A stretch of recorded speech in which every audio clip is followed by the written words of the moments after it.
એટલે બકરી બહેન તો રસ્તા ઉપર જઈને બેસી ગયા. એટલામાં જ ત્યાંથી એક શેરડીના ગાડાવાળો નીકળ્યો. શેરડીના ગાડાવાળો કહે, એ બકરી સાઈડમાં ખસ, રસ્તામાં કેમ બેઠી છે? બકરી કહે, બકરી તારી માં ને બકરી તારી બહેન. બકરી બકરી કોને કહે છે તું? બકરી બહેન નથી કહેવાતું. શેરડીના ગાડાવાળો બોલ્યો, ભાઈ સાહેબ ભૂલ થઈ ગઈ.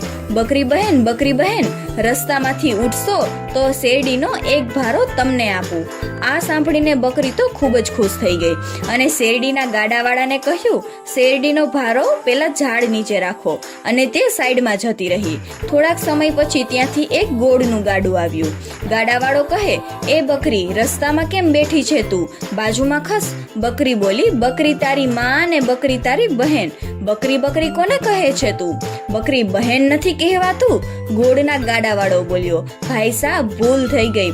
બકરી બહેન જરા સાઈડમાં